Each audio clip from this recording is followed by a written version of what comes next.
Le deuxième tour des élections municipales, c'est ce dimanche. Un scrutin qui sera sous haute surveillance dans différentes villes de l'agglomération, comme Dessines, Bron, Rieux, Saint-Fond ou encore Vaux-en-Velin, où la bataille s'annonce déjà serrée pour les maires sortants. La clé de ce scrutin sera sans doute la participation. Elle était dimanche dernier seulement de 56,67% dans le Rhône. Pour tout savoir de ce deuxième tour dans le département, rendez-vous sur TLM dès 20h. Résultats, analyse, interview, retrouvez tous nos journalistes depuis les différents points chauds de l'agglomération, mais aussi depuis les permanences des candidats et en préfecture. Une soirée spéciale organisée en partenariat avec RCF. Dernière ligne droite pour les candidats avant le deuxième tour. Le socialiste Gérard Collomb a choisi de se rendre hier soir à Vénissieux pour y soutenir le candidat PS Lotfi Ben Khalifa et Bernard Rivalta qui figure sur sa liste. Ce dernier est menacé de perdre la présidence du Citral en cas de score insuffisant. D'abord, Bernard est quelqu'un de merveilleux. Si l'agglomération lyonnaise a vu son réseau de transport en commun changer et devenir ce qu'il est aujourd'hui, c'est parce que chaque jour, il était à la tâche. Et avoir une relation entre l'équipe municipale de Vénissieux et la métropole, avec des gens qui sont favorables à la métropole et favorables au dialogue qui permettent justement de construire des nouveaux équilibres, c'est ce que nous demandons aux électeurs.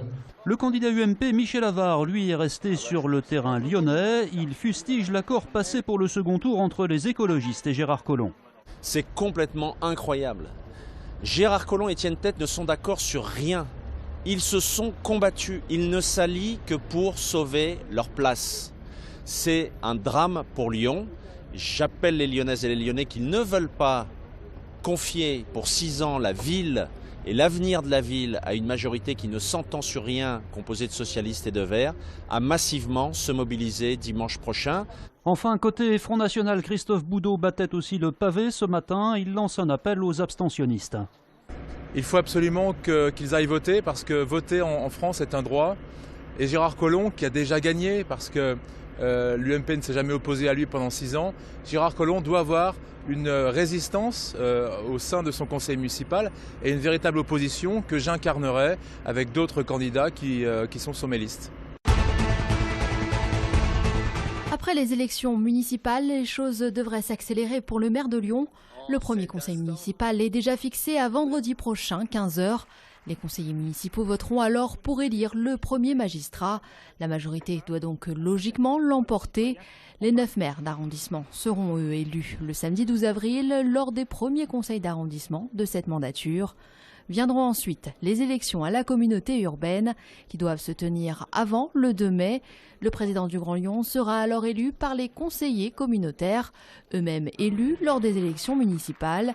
Et l'enjeu est de taille puisque le Grand Lyon deviendra métropole au 1er janvier 2015.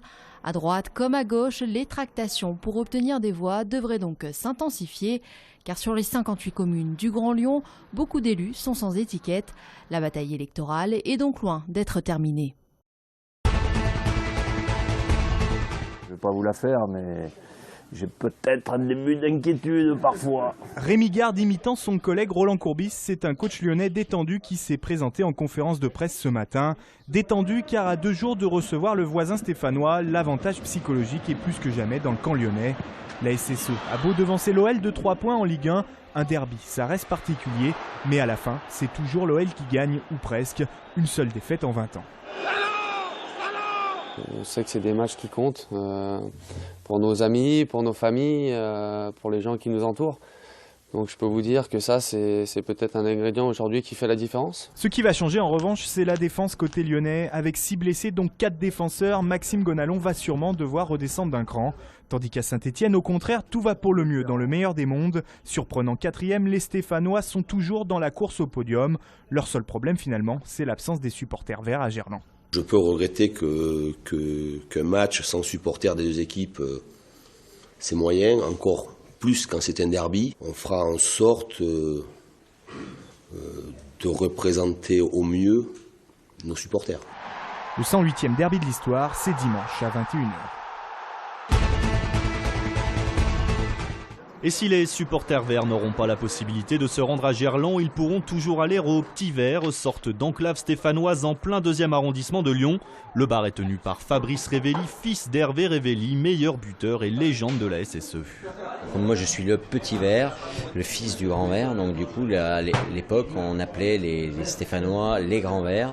Donc du coup on a appelé ça le Petit Vert et voilà, donc on a fait un petit clin d'œil au père. Et au Petit Vert, le père n'est jamais très loin. En 11 années passées à Saint-Étienne, Hervé Révelli aura marqué 175 buts avec les Verts et joué une vingtaine de derbys. À l'époque, il y avait la télévision, FR3 qui venait, il y avait toutes les télévisions qui étaient là, même de Paris qui descendaient pour le derby, c'était national. Alors que là, ça sent plus régional. À l'époque, il y avait beaucoup de journaux, on en avait 4. Une semaine avant, sur les 4 journaux, il y avait au moins 5-6 pages tous les jours. Et c'était pareil à Lyon. Depuis son ouverture il y a 20 ans, aucun incident n'est à déplorer au Petit Vert et c'est donc maillot stéphanois sur les épaules que Fabrice va en terrasse se servir ses clients lyonnais. Voilà. C'est qu'on est des vrais Lyonnais. Ben oui, en plus. Toi, t'es parachuté là. En plus, j'étais parachuté.